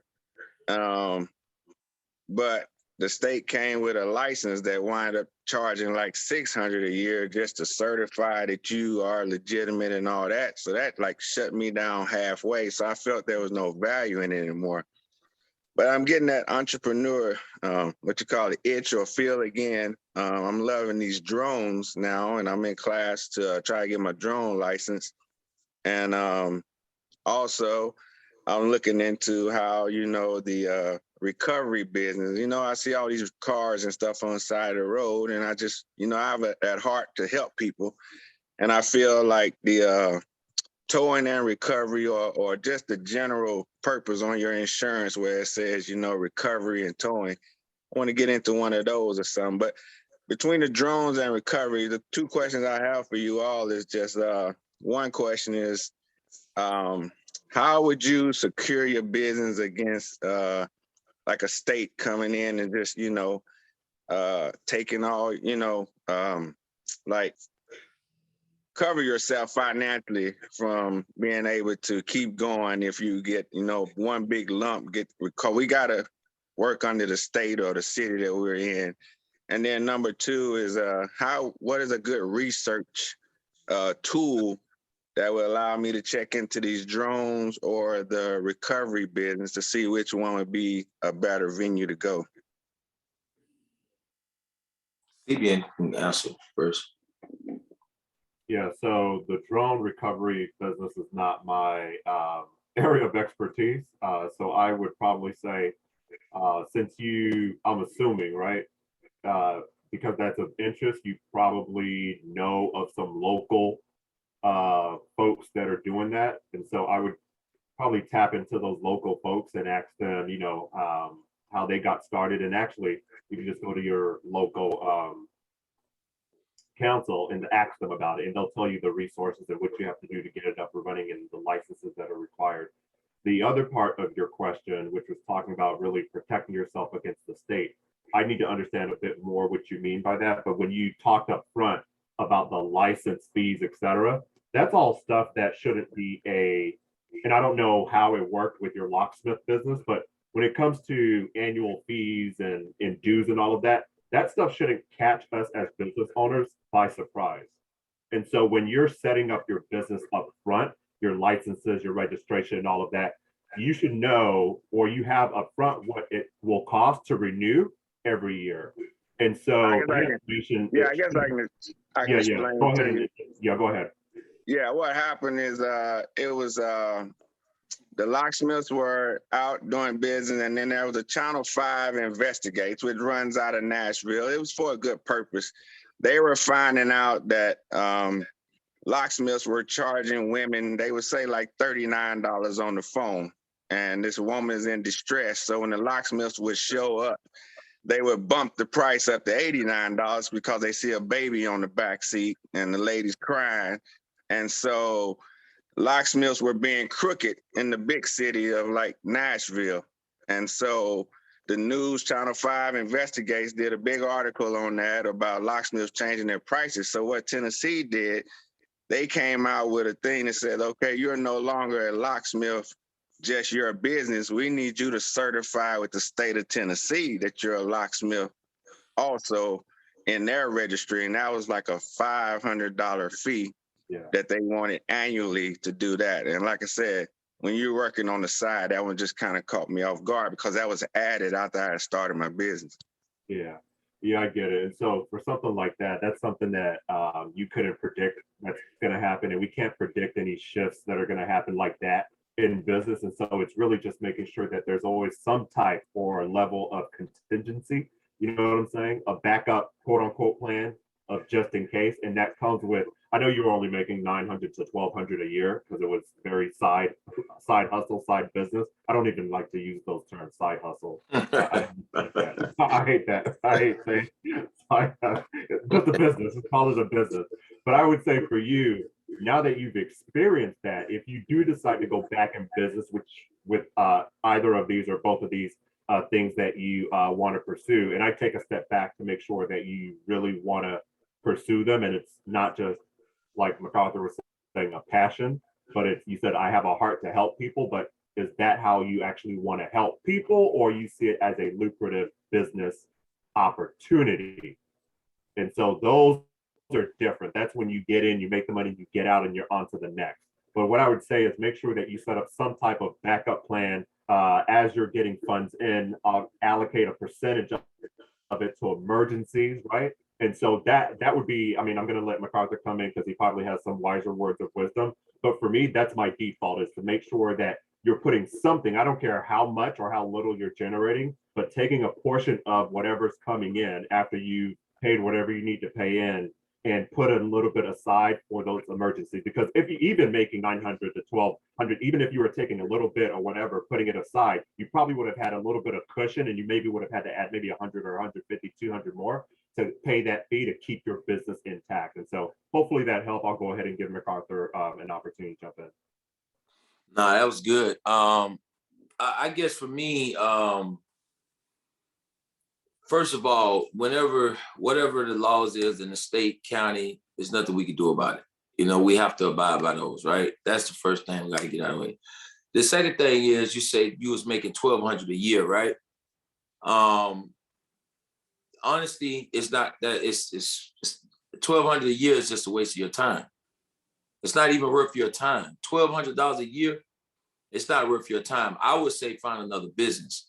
or find another way to leverage in that business. Maybe go to training, maybe go to selling locks, or do something different. Because for me, $1,200 a year is not even worth the headache. It's not even worth the headache, the stress that's on your life for $1,200 a year. The other thing is, to me, when I hear you speak, it sounds like you're trying to, it almost sounds like you're trying to find your niche. It seems like you don't quite know what your niche is. You mentioned 3 different things. You mentioned locksmith, you mentioned recovery, you mentioned drones. So it seems like you're trying to find, so you have a job, right? Right, so you're trying to find something to bring additional income in. That's what it sounds like, right? You're trying to find something else to do. But what are you good at? Like, what is that thing that comes easy for you that's hard for somebody else? Like, what are you good at? Tell me that, like, what are you good at that's real easy for you? I'm pretty much good at, like I say, just figuring out how to create things, or I'm a technologist. I've been in technology for 17 years, but I mean, that field is so broad that every time you introduce something new, then there's something new on the next horizon. So with technology, that's why I say drones, because drone is the up and coming technology. Everybody's flying drones. It even goes into the military portion, the FAA. So if I get this license that I'm pursuing, my thing with the drone is I'll be able to video houses for realtors. I'll be able to survey land. I'll be able to take photos of those people wanting to buy property. So the drone business is very broad. And then, like I say, the service and recovery, that part, like I say, is because of the broadness of insurance companies and recovering people off of the road. That's just like I said, that one goes into my passion. The towing and recovery part goes into my passion of helping people on the side, and the drone part is tapping into my passion of technology and where technology can go. Right. I get it. But okay, you have a job. Let's look at this for a minute. You have a job. You're gonna be flying drones. You're trying to be drone certified, which I like the drones. And then you're talking about recovery. That's 3 different things. You're one person. You're a limited resource. So how are you gonna do all 3 things? So for me, if I'm you and you're into technology, I'm focusing on the drones because that's in line with what you already do. That's in line with what you already know. So even with drones are so broad, like as you just stated, what niche could you narrow down on in drones that nobody else is doing? That's where your money is. Don't do what everybody's doing. You just said everybody's doing it. See, we don't want to do that. You want to carve out a niche in that only you have brought to the table. You just said, I am good at creating things. You just said that. So if you're good at creating things, and the reason I asked, because I wanted you to hear your own self saying, you said, I am good at creating things. So create a niche in the drone market that nobody else is doing. Figure that niche out. That's what you need to do. And once you bring and introduce that new niche to the market, then money is going to run you down. Money will run you down because you have introduced something that nobody else is doing. And how do you find that niche? Find out where the problems are in the drone business and solve it. There's problems somewhere. Somebody have to fix the drones. There's a problem somewhere. You got to find out what that problem is and fix that problem. Be able to fix a problem that nobody else can fix. I guarantee you that's where your money is. So that's what you have to figure out. But I would leave the recovery and all that. I wouldn't even waste my time with that. I'll stick directly with them drones and carve out a niche in a lane that nobody is focusing on. So that means you got to do a lot of research. And the way I research, yeah. And for clarity, that was my question. It wasn't that I wanted to do both. I was saying those were the 2 areas I was thinking. And I wanted to see trying to figure out which. The research tools to see which one is more beneficial. Yeah. Right. That's the choice you're going to have to make, right, yourself. Gotcha. You see what I'm saying? But for me, if I'm doing technology and drones are in line with the technology that I'm already doing, I'm just going to roll with the drone because you are already in that same field. So for me, just find out that niche that nobody is bringing to the drones. Have you ever seen people race drones? Yeah. Have you ever seen people doing, they race drones? Right. That's a Yeah, big they market. They race it. Okay, have anybody ever hosted a racing event? Like, have anybody ever hosted like the Indy 500? Have anybody ever hosted one? Have anybody ever brought drones from around the world to pay a fee and they come in at 10,000 drones and just get in brackets and race? Have they ever did that? Right. Yeah, I mean, I've seen out on the West Coast side. It'll be something new to the East Coast. Yeah, yeah. There you go, right there. They go a niche. No. They go a niche right there. You can figure it out. So it's gonna take research. It's gonna take a lot of research. You figure it out. It's something like you just said. It's on the West Coast, but it's not in your area. Okay, how do you bring that? How do you bring that to your area with sponsorships? You go to sponsors. Hey, I have a registration fee of $29. People gonna come in and they're gonna register with $29. The grand prize is $1,500 or $2,000, and you get sponsors to sponsor the event. You get sponsors to sponsor the event, and every sponsor will put their sponsor label on the drones. I mean, you see what I'm saying? I mean, there's all kinds of ways to do it. It's 100 ways to skin a cat. You just got to figure out what people are not doing in the industry, and you got to bring that to the industry, and then you got your niche right there. Right, right. Cool. All right. Sounds good. Yes, sir. Thank you. Yes, sir. So good, so good. All right. Anyone else? Okay. In closing, the last thing that I wanted to pose before we close out, and this is needed. This is a special time here on the Pure Partners. We have two great men of God that God has brought here today. And so in closing, I just wanted to ask each of you, for those of us that may be older, out of our 30s and up, that you raised your children, you went in the military, you went to college, you did your life, and now you're older. You're at a place that those things that you wanted to do before, those dreams, to revisit those things that you wanted to do. What would be some things that you would say to the older, more seasoned, we won't say older, seasoned, mature, those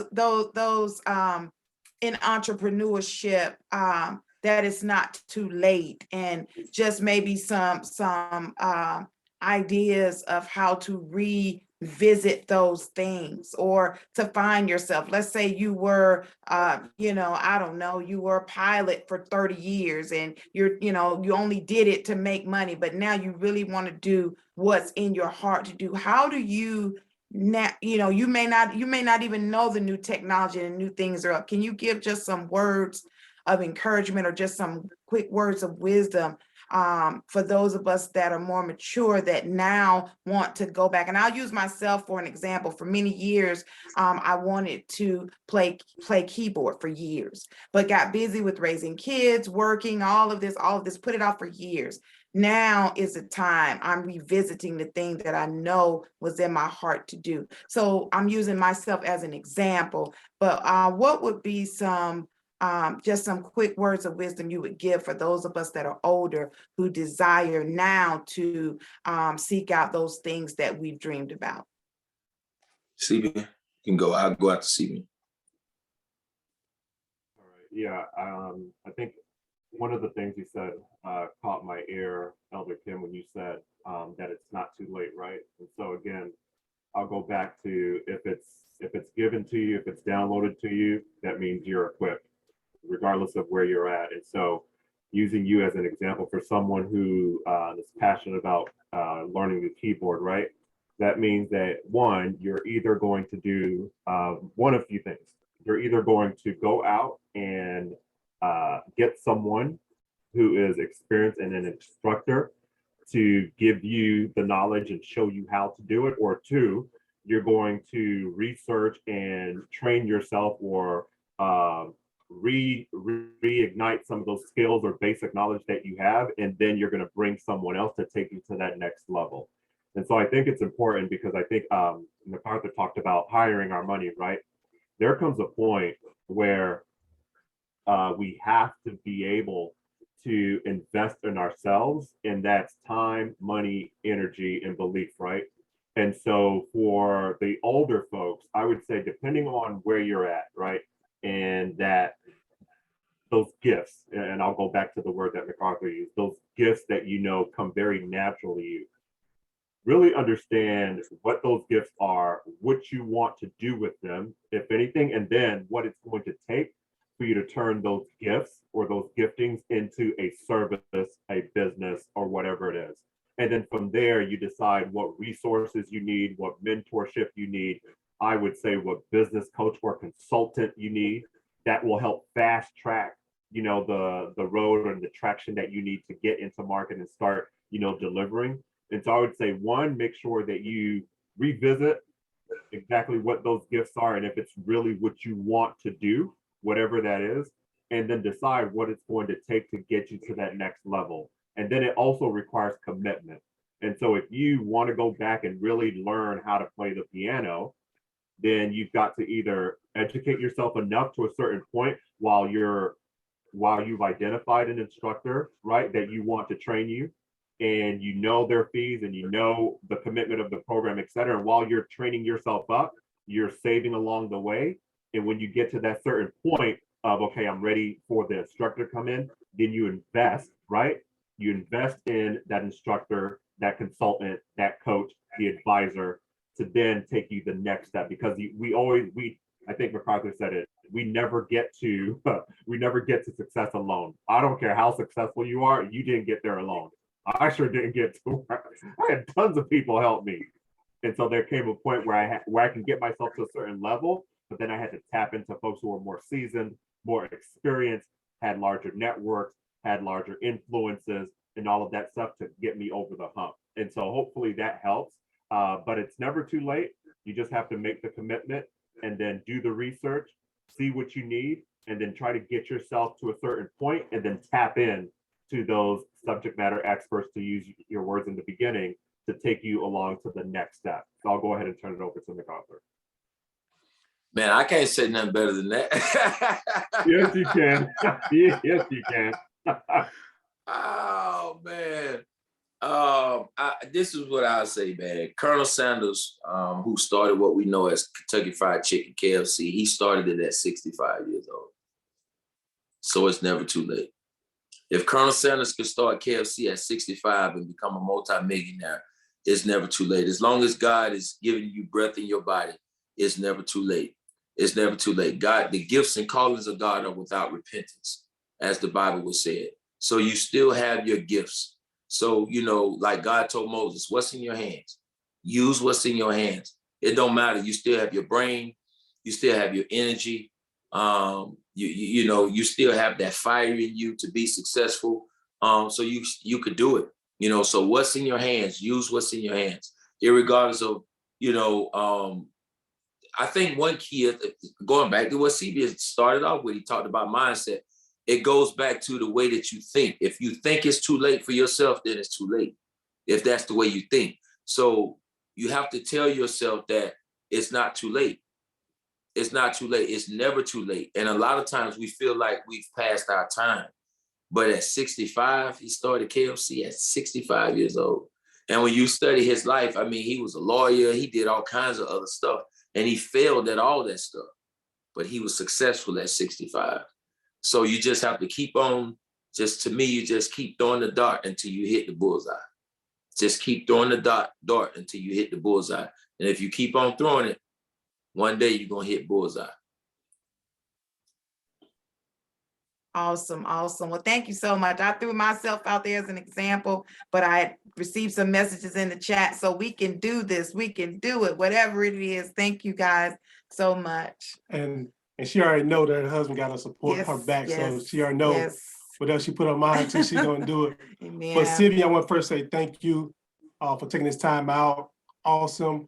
I even like the way you laid the foundation about being confident who you are and being unapologetic. And sometimes, because we're like, well, I don't want to be, you know, trying to be so, you know, shy, but no, unapologetic. This is who I am. Yeah. I'm confident what I'm saying. I'm confident who I am. Knowing your identity. So I appreciate that. Taking the time out. Mac, Yes. me and you run these clubhouse streets together on the same Yes, sir. platform a lot of times. And like I said, me and Mac, we be on a lot of platforms together. He share wisdom, knowledge. I know the first time I heard Mac, we're gonna have to have Mac back because he has a powerful testimony will blow your socks off. Yeah. This is a man that's made of miracle signs and wonders.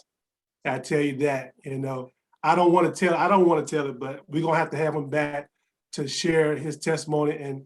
And when you hear his testimony, you can know that God can do wonders in your life as well. So Mac, appreciate you coming on and sharing and being a part of this as well. But we getting ready to go into our announcements. Just gonna be very brief.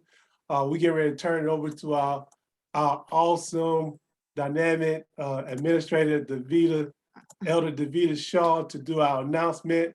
So Davita, the floor is yours. Amen. This has Yeah. been awesome.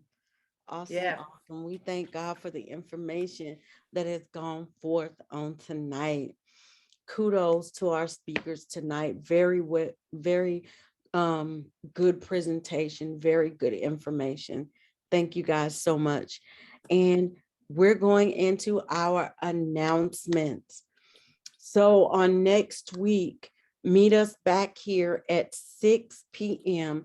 We're going to have Minister Anthony Stringer. He is going to be our speaker for next week. So please come back and join us on next week at 6 p.m.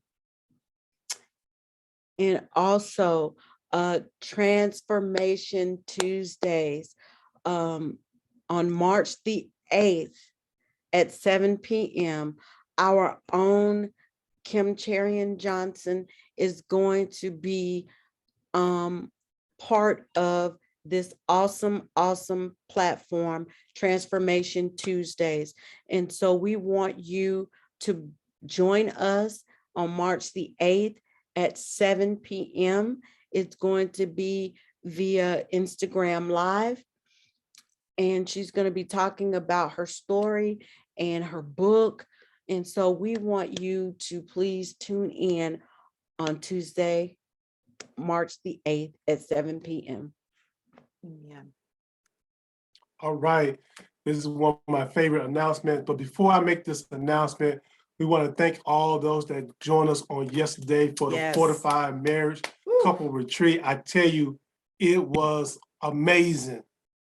It was amazing. Yeah. We had the speakers came in and they really blessed the people of God. But if you want a copy of that recording from yesterday, please send us a chat, your email address in the chat, and we will make sure that you get a copy of that. Mac, I already going to send that to you already, Mac. But thank all the speakers on what they taught on yesterday. I'm talking about, it doesn't matter how long you've been married. Me and Kim, we're going on 24 years in October, and we still learn a lot on yesterday. So again, we want to thank all the speakers. But this one right here, April 9th, Peer Partners presents Men Check Virtual Fellowship, April 9th at 9 a.m. Central, 10 a.m. Eastern Standard Time. The theme is Kingdom Business. We have 3 awesome men of God that's going to bring the word. We got Apostle Gary Tillison, Men Having a Kingdom Mentality, Apostle Daryl Hardman, leading as a kingdom man, and Apostle Aaron Randall, Men Walking in Power, Dominion, and Authority. Men, go ahead and register on Eventbrite. The event, this experience is free. So go ahead and register now so you can go ahead and get the reminder and get the Zoom link for this event. So mark it in your calendars. Amen. And women, we are not left out. The Wisdom for the Way virtual in gathering is coming up May the 7th, Saturday, May the 7th, 8 a.m. Central, 9 a.m. Eastern Standard Time. I am so excited. Our theme is the mission-minded woman. And listen, these 4 awesome women of God are going to get it done. We have Prophetess Felicia Tennyson, that's going to be one of our speakers. We have Dr. Jackie Hadnot. We have Pastor Darlene Thorne, and we have Dr. Roz Knighton Warfield. And if you know anything about these women of God, I'm telling you, it's heavy hitters. God is going to do it. We're so excited. The Eventbrite is already up. You can go on. People are already registering. You do not want to miss this. Amen. And also, we would like for you to please spread the word about Peer Partners. Let them know about our Facebook page, our Instagram page, and our YouTube channel. And also, if you so desire to sow into the Peer Partners ministry, you may do so via Cash App, Zelle, or PayPal. This allows us to be able to be a blessing to others. Yeah. And also, you can join Peer Partners on Clubhouse. We have 3 awesome rooms that you can fellowship with us. The Men's Check for men only, the Women of the Word and Faith for women only, and Marriage Takes 3. And so you can join Peer Partners on any of those, in any of those rooms. The Women of Word and Faith is every Tuesday and Friday at 7 p.m. And you can join for the Men's Check and the Marriage Takes 3.